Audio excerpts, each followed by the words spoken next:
Human beings are searching for the personal experience of reality. They are seeking to come to understand themselves, to find a reason for their own existence. And so you go round and round and round, ever chasing the illusion that there is something outside yourself, outside your here and now, to be attained that will make things better. No guru, no method, no teacher, and no nothing else either.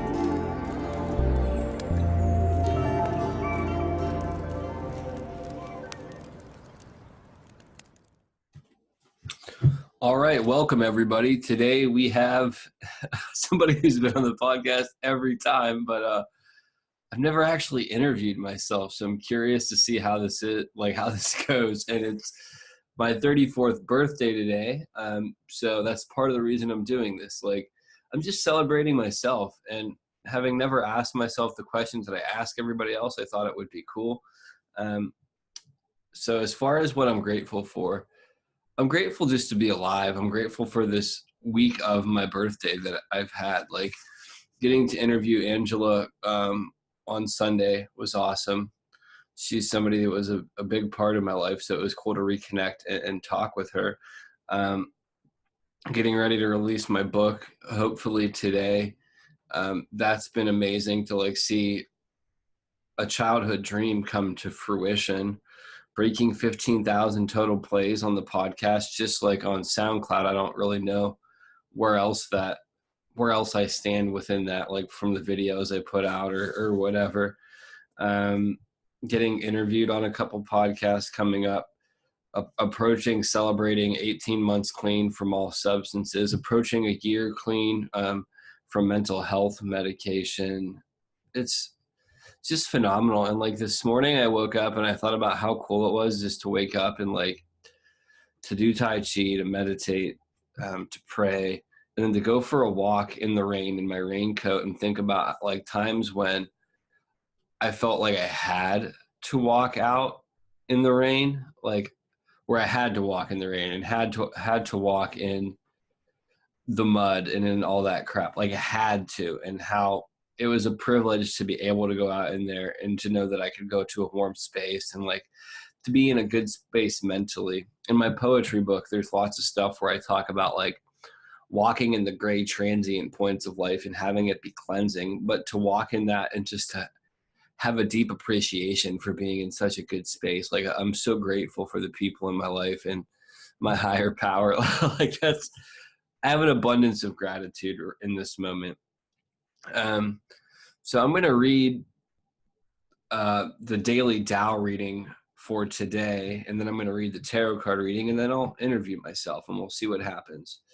So for the daily Tao reading, it is day 53 of the year, and it is imbalance. Sleepless nights, diet, mind, conditions hold the possibility of correction. Whenever you feel out of sorts or cannot sleep, or find it hard to work and think, you are separated from Tao. If you want to get back in touch with it, ask yourself 3 questions. Am I eating right? Is my mind tamed? Is my world safe?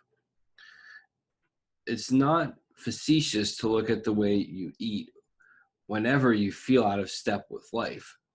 Many problems can be alleviated by feeling better physically, and even if this doesn't remedy things, it will give you a good basis for coping. Eat a balanced diet rich in nutrients. Take the time to understand proper nutrition and eat a large variety of foods according to the seasons. The skillful use of foods is far superior to medicine. Next is a difficult mind that seems to have its own interests, habits, and excesses. The only way to counter this is to guard against worry, stress, intellectualism, scheming, and desires. This can only happen through a strong philosophical grounding and by methodical meditation. I struggle with that word. Finally, environmental factors such as weather, natural and man-made disasters, and socioeconomic problems can break our unity with Tao. To cope with this, gain as much control over your environment as possible. Keep your home a haven, have control over your workplace, and be independent enough to face emergencies. It is inevitable that one will fall in and out of Tao. The wise arrange their lives so that they can always return to balance. And that like hits super close to home with me. Having a history of a mental health diagnosis and with addiction and stuff like that, all that stuff has been out of whack for the majority of my life. And like now getting more in harmony with myself and with the flow of things. And according to this, with Tao, by doing so, I notice when I'm not eating right. Like right now, my stomach feels a little jacked because of eating choices I made. My body felt a little jacked a while ago because of physical choices that I made. Like, and the thing that hits home to me the most with this is like the mind one. Guard against worry. Yeah, that's pretty common. Stress. Yeah. Guard against intellectualism. Like, don't think yourself so damn smart, because for me, that's something that I do. And it also creates a lot of discomfort. The one guy that kind of helps me out always tells me to not think so much, but also not to think too little. Like, saying don't think so much doesn't mean don't think, is what he told me. Because I tend to overemphasize things. Scheming, yeah, something I've done. And desires, like desires being a recovering addict or something that can literally kill me. Like, I'm laughing about it, but it literally can kill me. And even though it might not be directly related to drugs, pursuing some of my desires can inevitably lead to substances if I get all emotionally messed up about the results of pursuing those desires. And it's like in Buddhism, they talk about non-attachment and how desire is really the cause of suffering, desire and attachment. So letting things come to me as they will, I guess, is the solution to that. And now I'm going to get into the tarot card. Actually, it's an oracle card. And this is from the Tao Oracle. I'm all Taoed up today. And it is 51, the arousing. A sudden and unexpected electrical storm can set off all kinds of reflexive alarms, sending us into a brief, heart-pounding shock. This is particularly true if we have been so preoccupied with our own affairs that we've missed the gathering clouds and buildup of energy that precedes the ear-splitting first crack of lightning. It makes little difference whether the onslaught is on a psychological or physical level. When you are taken completely unaware, it is natural to be thrust into a momentary gap of sheer animal panic. But after the initial hair-raising thunderclaps, you can begin to feel the release of tension in the atmosphere. Soon you will be able to resume even the most absorbing of tasks without fear. Later on, you might even joke about how foolish it was to be so frightened. It was just a storm, after all, and it blew over as quickly as it came. The arousing is a time when everything is briefly illuminated with a brilliance that throws all into sharp focus. It is time when you can learn a great deal about yourself, not to mention about those around you. But in order to reap the most benefit from the circumstances, you've got to keep your eyes wide open, stay alert, and avoid the temptation to run for cover. Only then, with the help of the increased clarity the situation affords you, are you able to face the reality head on. And the changes, which are relative to coin tosses in the I Ching, would be the fourth line. Do not hesitate to ask for whatever help you need. Then you can provide for others in ways far beyond your present capacity. And the next one is the top line.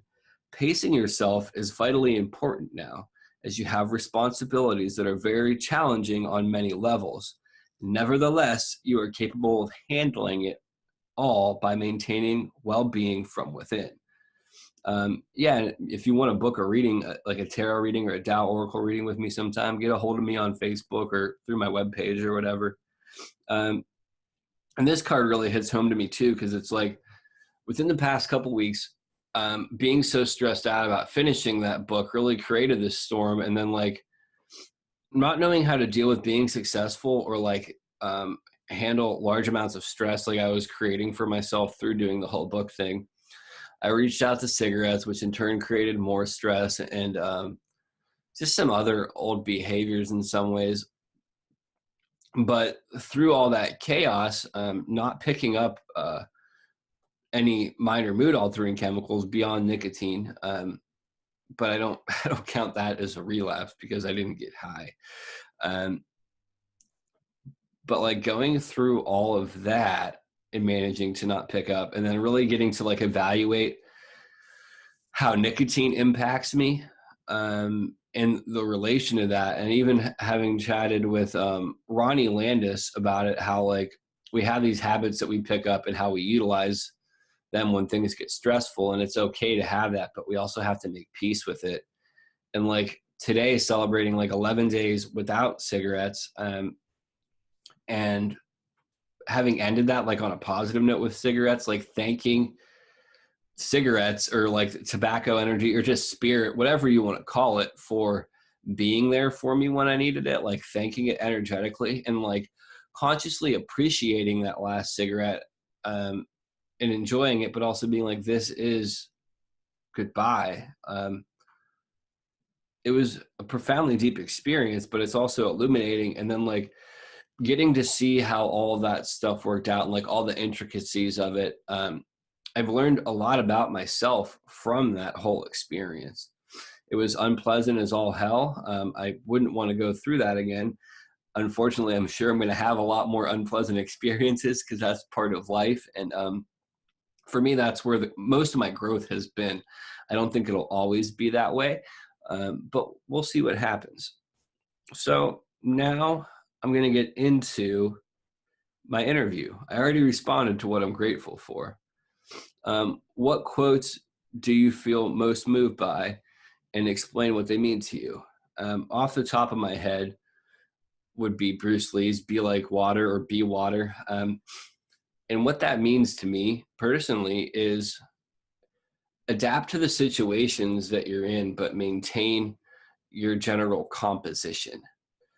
So through the life that I've lived, living various cities, various groups of people, I'm able to kind of shift through things. Even now, like my life's very, very, very varied. That's kind of funny to say.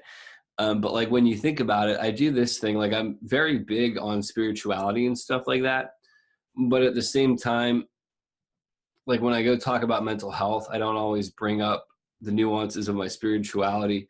Or when I go to talk to police about like crisis intervention things, about my experience with mental illness and addiction, I don't always bring up my spirituality. When I'm at work, I don't really bring up these other elements, but I still keep the general composition of myself, like the key essence of me, which is, as I like to see it, somewhat playful. Like I can be a little bit of a trickster, sometimes obnoxious, even if I'm being truthful. Positive for the most part, like very loving, understanding, receptive. Like I bring those qualities, but as far as anything else, I'm able to transition into different circumstances. Water takes the shape of what it's around. So I can fill a multitude of roles, and I think that's beneficial for lots of people. And another quote, I'm going to go with one of the ones that I posted yesterday on Instagram. I'm going to pull it up so I don't misquote it, because it really resonated with me and I had never really heard it before. In shallow men, the fish of little thoughts cause much commotion. In oceanic minds, the whales of inspiration make hardly a ruffle. Now, if I'm being egotistical, which obviously I am because I'm interviewing myself and slightly narcissistic, I would say, yeah, man, I'm definitely an oceanic mind, and the whales of inspiration make hardly a ruffle. But the reality is, I can be that at times. Don't get me wrong. At the same time, though, I can also be that shallow man where the fish of little thoughts cause much commotion. Because for me, oftentimes it's the little things that disrupt me, little things that set me on edge, that piss me off, that like make me lose my bearings. And that's been most of my life. It's the little things, like major life-changing things. I don't know if it's disassociation or if it's just like better coping mechanisms for catastrophes than for minute things. I'm not necessarily certain. I mean, that could be me just glorifying myself too. But I really enjoyed that quote. Let me find one more just randomly from all the quotes that I picked.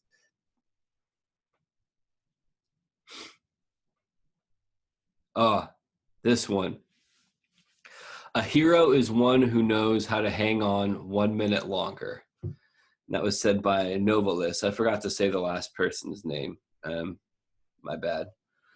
But what a hero is one who knows how to hang on 1 minute longer means to me is all of us have the potential to be heroes. The difference is in our ability to push ourselves forward and to like really just hang on that extra minute. Like one of the things they say in the 12-step program I'm in is don't leave before the miracle happens. And I think that that's true of a lot of people. Like, I wonder how many times I've given up right before a situation's about to break. So yeah, hang on 1 minute longer with your dreams, with whatever. And that's not to stay in toxic situations. I think that y'all get it. I don't need to go into like this deep explanation of whatever. Explain who I am and explain who you are and what you do. So who I am is I'm a Ross, and I'm Rossing most of the time. No, I don't like labels, but I guess I need to start accepting that that's just a way to easily identify myself, so people have a general understanding. Poet, podcaster, artist. I hope inspirational person, motivational person, individual truth seeker. Like I used to really be into seeking other types of truth, but it's more about personal truths for me now, because I find that that's where the meat and potatoes of life is for me, is my own truths. I try to help people. I do what I can. I work a regular job a little bit too, while I'm supporting like building my own business. I think that really is all of that. Maybe I would say substanceless psychonaut too. Techno shaman, gutter poet, twilight worker. And as far as what a twilight worker is, it's somebody that works within leading the light to the dark, because I think that a lot of people in the positivity movement kind of lose sight of the fact that you have to process your own darkness and get comfortable with others' darkness to actually be of service to other people. Like, it's great to say you're a light worker, but so many people that are light workers get all uncomfortable when life gets real around them and when people have shit going on. And it's like through working with in a 12-step program, like I get exposed to some dark stories, people in dark situations, and I get to be there for them more with like talking to people about mental health stuff. I don't know. So I'm off on that tangent.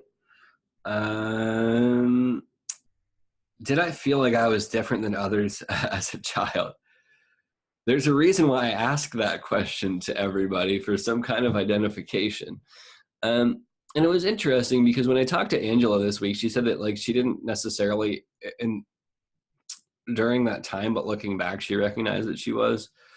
And I kind of think that was true for me. Like looking at it honestly, like one of my earliest memories of thinking differently would be like, I've talked about it on here before, that whole memory of like walking on a iced over pond and thinking about what it would be like when I died, how it'd be like cold, black, lonely, and like in this eternal thing.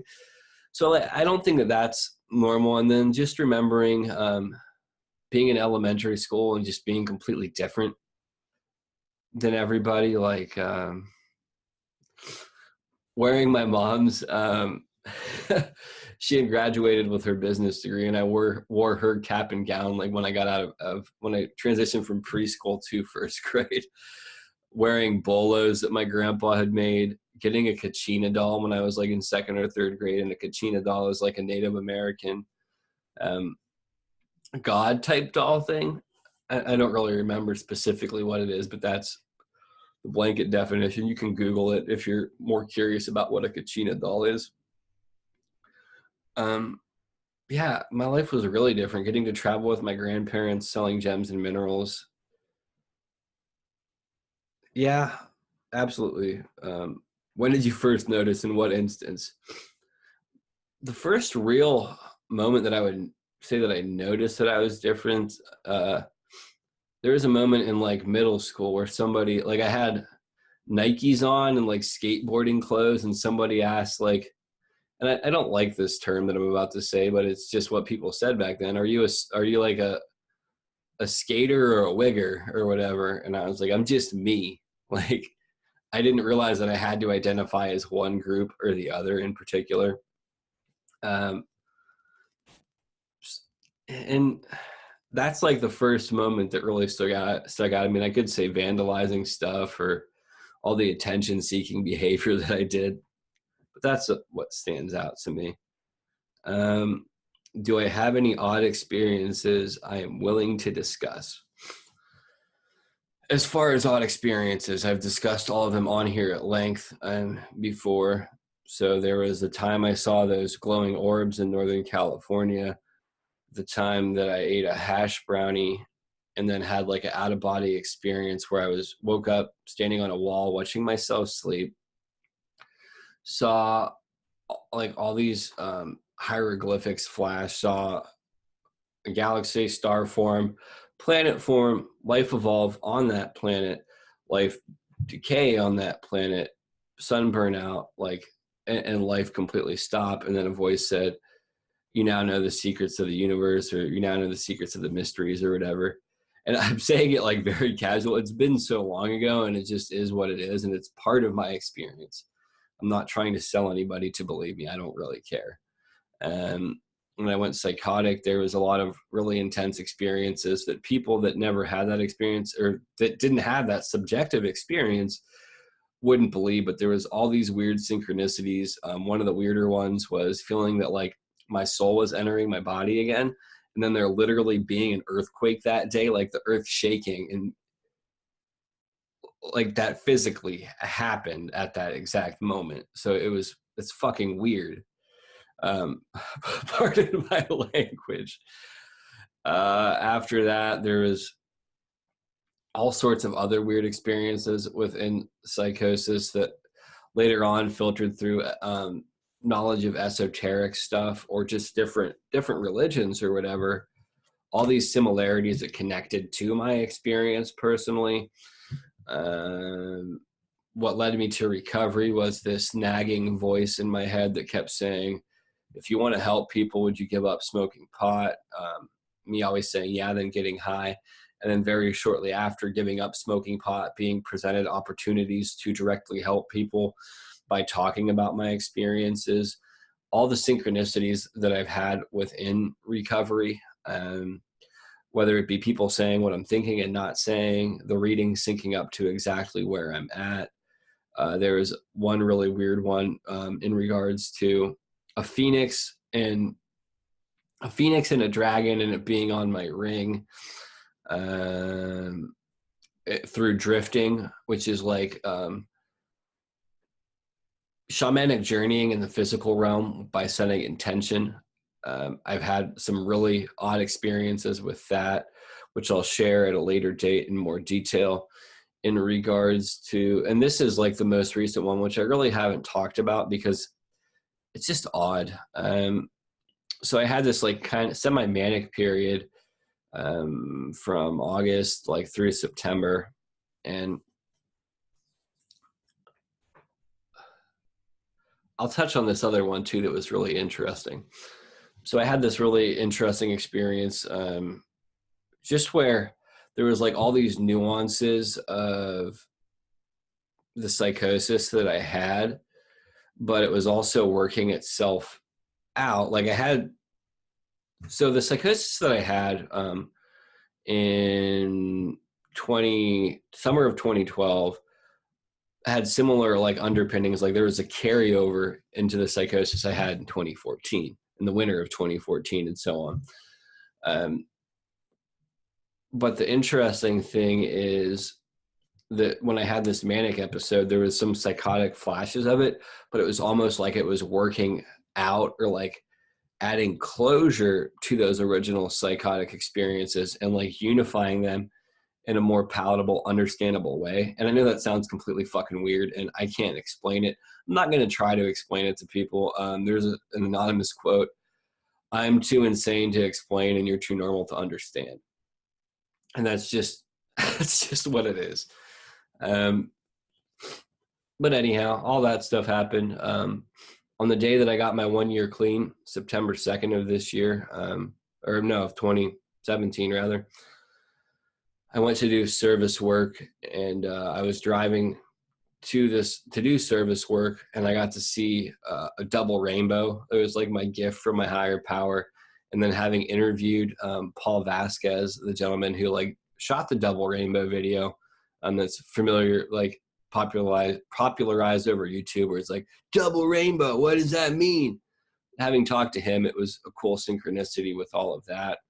And then finally, like another odd experience that I've had, like if those aren't enough, and that's not even all of them, there was like this storm, and it was like a really rough day, just because of stuff that had happened over this most recent summer. And like feeling compelled, like I had to go outside, like a voice told me to go outside in my head. And it like being this big storm and me just standing there, like watching this storm come. And then it told me to look up, and seeing this like dragon head in the clouds, like a dragon head looking down at me. And you could say it's pareidolia or whatever. I don't really give a shit what people think about the experience. If you're familiar with Hermes Trismegistus or Trismegistus, he has this experience with Poimandres, who is like a dragon of wisdom. Dragons are symbols of wisdom in many cultures. It was just a heavy experience. I'm not going to elaborate more on that at this time. Yeah, so those are some of the odd experiences in like a really quick ticker tape type way. What superpowers do I possess, or what superpowers would I want? I really think the superpower that I possess is my ability to help other people maybe tune in with themselves, or connectivity. Expression maybe is like my superpower. And I think that can lead to healing. Like my concept of healing has changed so much. I don't want to discredit other people's abilities, because they may have the ability to physically heal other people. I don't necessarily think that I have that ability. I have the ability to heal myself. And then by sharing my experiences, offer other people the tools to become healers of themselves as well. I just can't wave my hand and heal somebody, but I can help people heal their soul. Maybe lead them to how to do it. Like I could show them the door. They have to find the key and open it. One of the poems in my poetry book I'm releasing talks about us finding the riddle of our Sphinx. Each one of us has like a riddle of a Sphinx within us. And maybe I can take people to their Sphinx so they can try to figure out the riddle. Yeah. And as far as what superpower I would want, I really used to say muscle memetics, where I could learn anything just by looking at it. I don't know that I would want that now in some ways, because it would be really cool, but at the same time, learning how to do something is what makes it valuable. When I was a kid, I always wanted to have something that could like freeze time or speed it up. So maybe like the ability to control time dilation, time manipulation. And if I take it into time manipulation in general, I would think that would give me time travel too. So I could stop time, move time forward, and go backward. I don't. Maybe that's too much power. I'm gonna say I don't make the rules on these questions, so I'll leave that up to the listener. Is that too much power or not? What circumstances do I feel shaped my life? So, looking at my life from a kid till now, the circumstances that I would think shaped it would be the suicide of my aunt at a young age, even though I didn't know how much it affected me then. The divorce of my parents, that really affected me greatly, and how they communicated with each other after the fact was very traumatic for me, and it's still something that I'm working through. My dad remarrying had a very profound impact on me, and not necessarily positive. And not that he shouldn't have remarried. It's just that I didn't have the tools necessary to make it healthy for me because of everything else I had been through in life at that point. Also being sick, a lot of my very early youth had a profound impact on me. Let's see, what else? Getting arrested very early on had a profound impact on me, or having experience with the police. All my experiences with police overall impacted me. Romantic relationships impacted me. My traveling impacted me. Like traveling with my grandparents originally impacted me. Then traveling on my own through getting my culinary degree impacted me. My use of substances impacted me. Like I don't use them anymore, but it's just like with cigarettes. Like they helped me at a time when I needed that kind of help. And I don't know that I couldn't be where I'm at today had I never had a drug problem, really. And the drugs necessarily didn't always, I don't know how to phrase this right without, I don't know. I guess people in recovery, if they listen to this, they can be pissed off. But like I had some good psychedelic experiences that taught me some shit. That being said, I don't want to use psychedelics anymore. Like after I've been psychotic, I don't want to do that kind of stuff anymore. Being psychotic definitely was a circumstance that shaped my life. Having to move back home and like being jobless, being broken, being shattered, that shaped my life.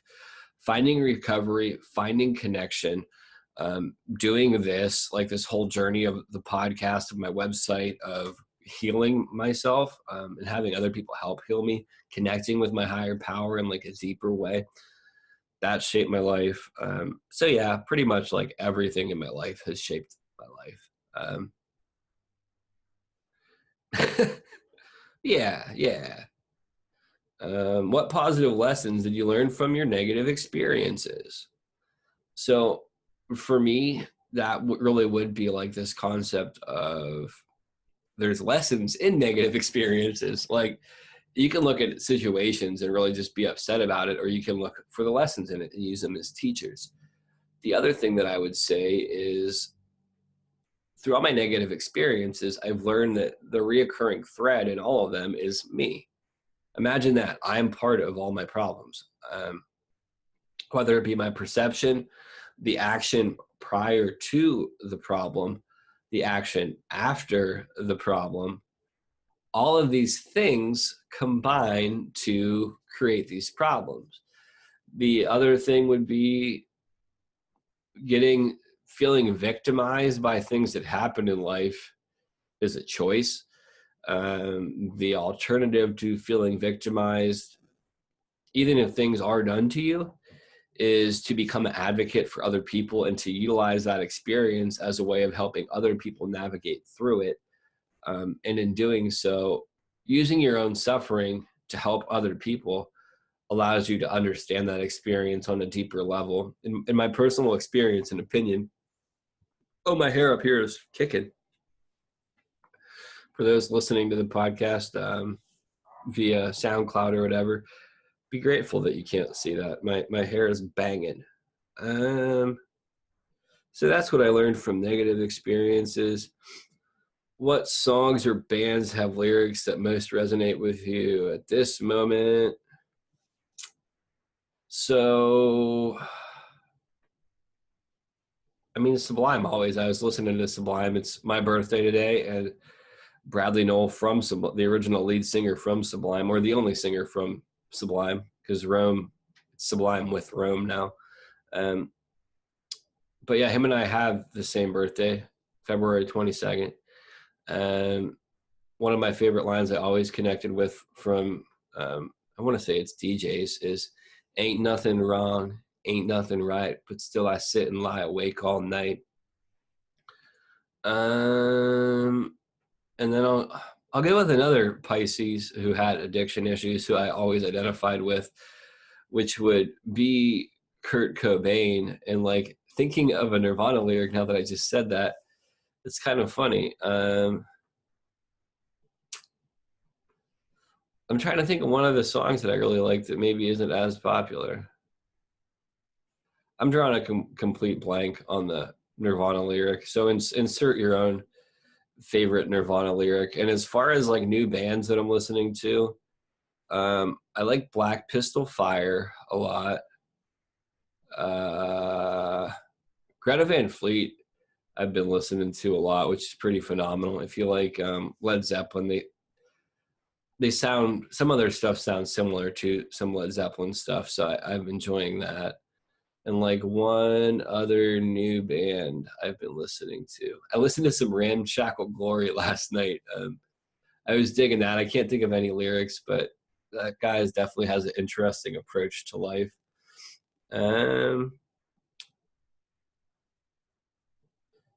So what philosophy, spirituality, or religions do you find most aligned with your understanding? And please explain them as they mean to you.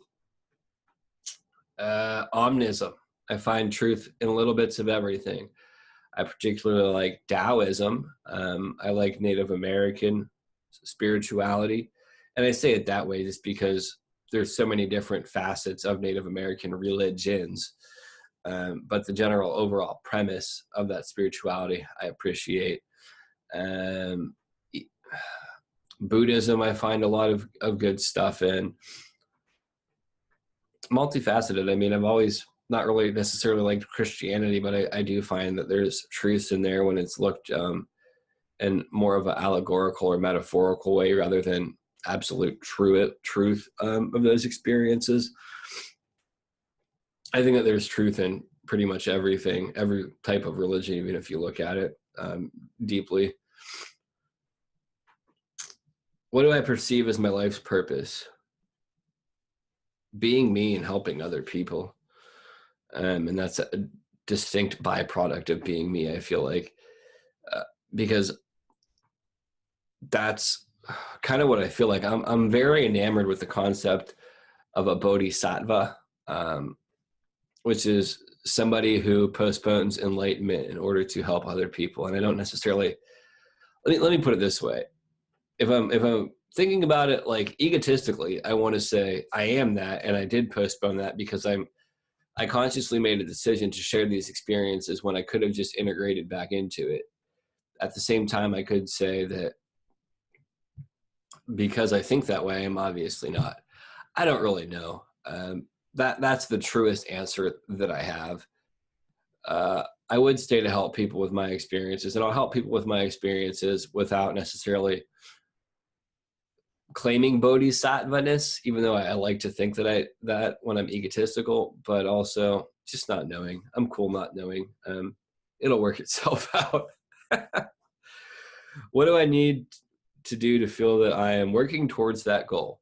Continue doing my podcast, continue writing, continue going to 12-step meetings, continue to talk about my experiences openly with whomever I interact with. Continue to be me and to do self-care and to be happy and to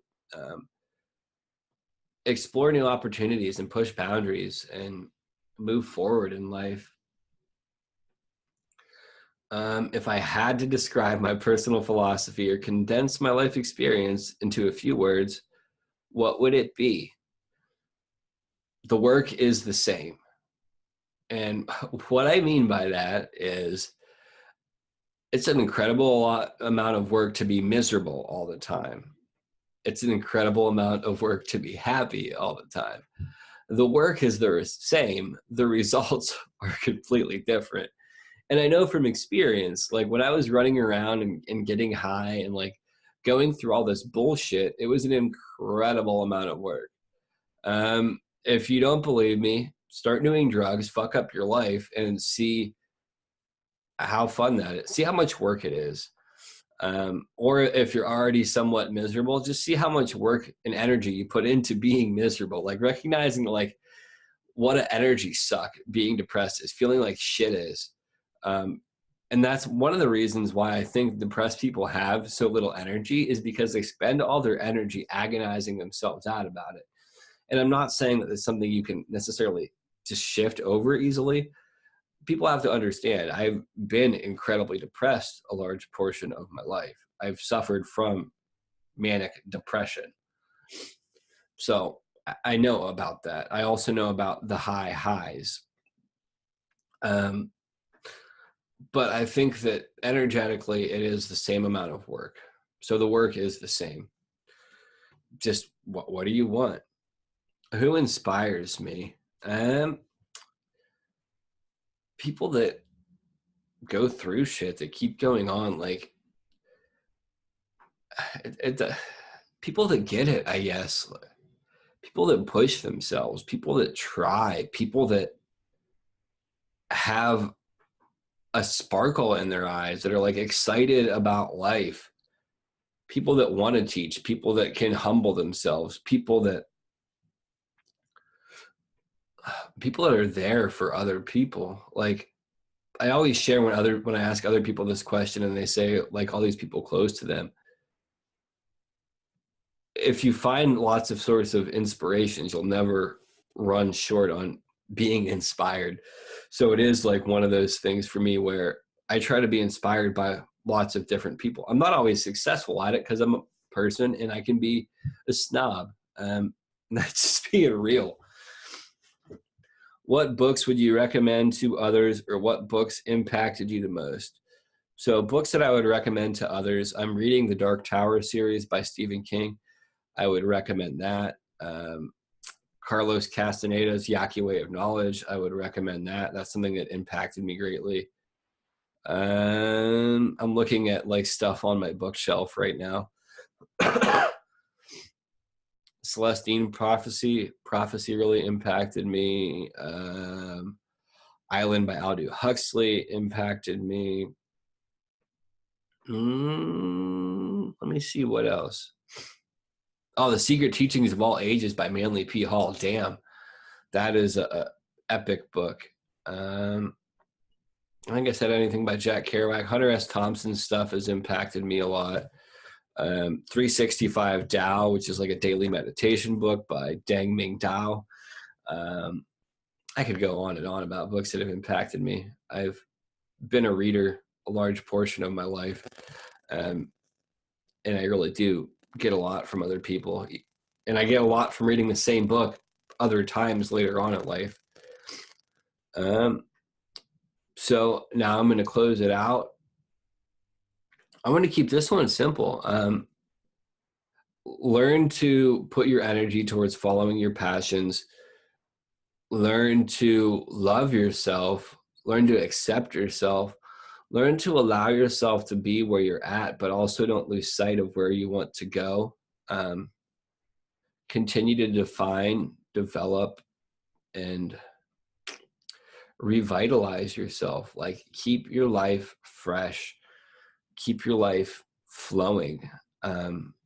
Keep your life abundant. Like focus on the abundance that you have. Oftentimes things are going wrong. We focus on the 2 or 3 things that are going wrong and not the abundance of things that we have to be grateful for. I'm actually going to close with one more daily reading. And this is from the Cherokee Feast of Days, February 22nd. We are a person with a desire for variety. Rigid routine can make our spirits sag. Following the same path at the same time every day, repeating and repeating without the slightest change dulls the spirit. Life gets to become routine because we let our minds fall into a rut that has no future. Nagging fear enters when living falls into inertia, and we are troubled not so much by what is going on around us as what is going on inside. There are many words for spirit, but the Cherokee calls it Adanuvtu, or life. Vilintunuv. It means to show some initiative. And I'm sorry, Cherokee people, for butchering your word. I tried. It means to show some initiative, some serious intention. It is not something we only hope to have one day. It is a necessity, moisture that feeds the roots and sunlight that draws new life. But it must be stirred up. Warriors stir up themselves to go to battle, and so must we. And that was said by Strong Legs. So yeah, thank you all for listening. Thank you for celebrating my birthday with me. Love, light, and appreciation. Make your day freaking awesome, people. Peace.